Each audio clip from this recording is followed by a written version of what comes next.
নমস্কার, শুরু করছি প্রতিদিনকার মতো আজ সকালে কি লেখা আছে কপালে অনুষ্ঠানে প্রথমে সকলকে জানাই সুপ্রভাত, শুভেচ্ছা এবং শুভকামনা।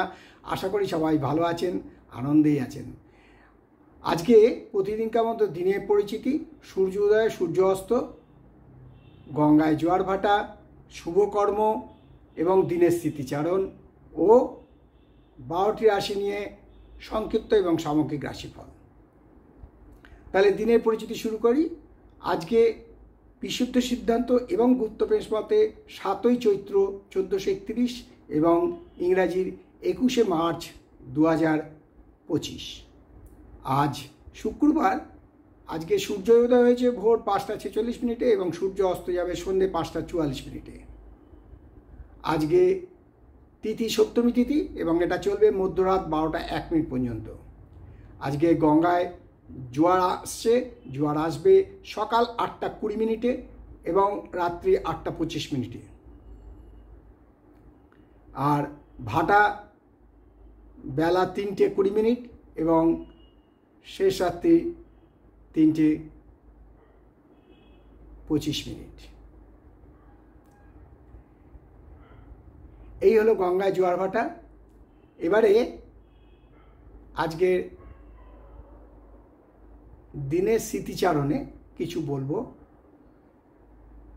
তার আগে বলে দিই শুভকর্ম আছে। আজ শ্রী শ্রী অদ্বৈত প্রভুর সপ্তম দোল ও মেলা। নবদ্বীপ তথা নদিয়ার শান্তিপুর সব জায়গায় উৎসব পালন হচ্ছে। দোল উৎসবের এখনও শেষ হয়নি, কারণ এই অমাবস্যাতে শেষ হবে, পূর্ণিমাতে শুরু হয়েছিল। আজকে সপ্তম দোল, গত পরশু দিন গেছে পঞ্চম দোল, আজকে সপ্তম দোল।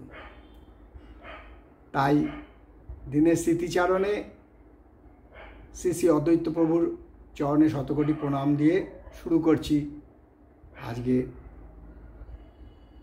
আজ সকালে কি লেখা আছে কপালে 12টি রাশি সংক্ষিপ্ত এবং সামগ্রিক রাশিফল। তার আগে অল্প বিস্তর আলোচনা করাই যেতে পারে কুষ্ঠির কিভাবে করবেন, আমরা যেটা বলে আসছি এবং আমার জ্যোতিষশিক্ষা আসরে যেটা হচ্ছে সেটা।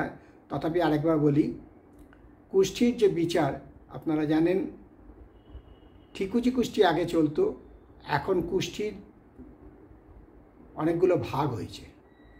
যেমন স্বরবর্গ কুষ্টি, অষ্টবর্গ কুষ্টি, 4 বর্গ কুষ্টি, কলাগাছ কুষ্টি। তাই সর্ববৃহৎ হচ্ছে কলাগাছ কুষ্টি। স্বরবর্গ মানে 16টা বর্গ নিয়ে, অষ্টবর্গ মানে 8টা বর্গ নিয়ে এবং 4 বর্গ মানে 4টে বর্গ নিয়ে কুষ্টি। এই 4টে বর্গের মধ্যে জাতচক্র তো একটা থাকছেই, তার মধ্যে সপ্তমাংশ, নবাংশ, দশমাংশ থাকছে। অনেকে সান্নারী চক্র করছেন। সান্নারী চক্রটা কী এবং কেন, ত্রিপাপ চক্র কী এবং কেন, আমার জ্যোতিষশিক্ষা আসরে পুরো ব্যাখ্যা করা আছে। আপনারা জ্যোতিষশিক্ষা আসরটাকে ফলো করুন, জানতে পারবেন। এইবারে হচ্ছে আমি বলতে এই বেদ কাটা। কুষ্ঠিতে বা জ্যোতিষে বেদ একটা বিশাল ব্যাপার। বেদ কাটলে জানতে পারবেন যে লোকটার বা জাতকের বা জাতিকার বিপদ কোন বছরে আছে। তো যাই হোক, আমরা সেই ব্যাপারে তো জ্যোতিষশিক্ষা আসলে বিশদ আলোচনা করছি। আপনারা যারা সাবস্ক্রাইব করেননি তাদেরকে অনুরোধ, সাবস্ক্রাইব করে জ্যোতিষশিক্ষা আসরে আপনারা যোগদান দিন। সাথে সাথে এটাও বলে রাখি যে হাত দেখা নিয়ে আমরা যেটা আলোচনা করছি তাতে কেমন লাগছে এটা জানাবেন। এবারে আসছি 12টি রাশি নিয়ে সংক্ষিপ্ত এবং সামগ্রিক রাশিফল। 12টি রাশির যে রাশিমালা চিরতরে সাজানো আছে সেই রকম মেষ, বৃষ, মিথুন, কর্কট, সিংহ, কন্যা, তুলা, বৃশ্চিক, ধনু, মকর, কুম্ভ, মীন। তাই দেরি না করে শুরু করলাম আজকে আমাদের জ্যোতিষশিক্ষা আসরে আলোচনায় যেটুকু বললাম তাই মনে রেখে আজ সকালে কি লেখা আছে কপালে অনুষ্ঠানে 12টি রাশি সংক্ষিপ্ত এবং সামগ্রিক রাশিফল।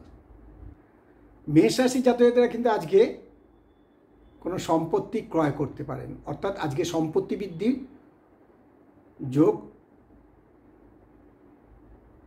প্রবলভাবে বিদ্যমান। বিশ্বরাশি জাতকদের বলবো আপনার কাজকর্ম অ্যাক্টিভিটিসের ওপর লোকে হিংসা করবে, আপনার উন্নতি লোকের ঈর্ষা হবে। তাই বিশ্বরাশি জাতকদের বলবো একটু সাবধানে চলাই ভালো। মিথুন রাশির জাতকদেরকে বলবো যারা ব্যবসার সাথে যুক্ত আছেন তারা একটু সাবধানে চলাই ভালো, কারণ আজকে ব্যবসায় লাভে নজর পড়তে পারে।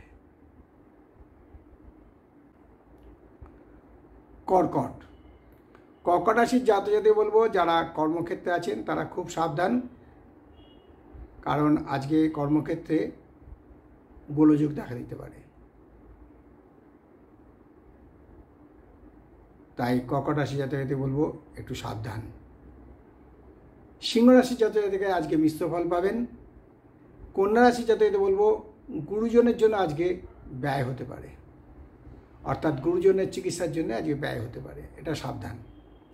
গুরুজনের প্রতি নজর রাখুন। বাড়িতে যারা বয়োজ্যেষ্ঠ মা বাবা আছেন তাদের প্রতি নজর দিন। তুলা রাশি জাতকদের বলবো আজকে খুব সাবধানে চলুন, কারণ আজকের দিনটা খুব একটা শুভকর নয়। বৃশ্চিক রাশি জাতকদের বলবো আজকে অন্যের উপকারের জন্য নিজের একেবারে সব কিছু বিলিয়ে দিতে পারেন। তাই বৃশ্চিক রাশির জাতকদের বলবো আজকের দিনটা অন্যের উপকারে নিজেকে নিয়োজিত করুন। ধনুরাশি জাতকদেরকে বলবো আজ রাস্তায় বেরোবেন বা পথ চলবেন একটু সাবধানে। মকর রাশি জাতকদের আজকে কিন্তু মানসিক চিন্তা বৃদ্ধি পাবে, ডিপ্রেশন ভাব থাকবে, বিষ্ণু নাম জপ করলে এর উপকার পাবেন।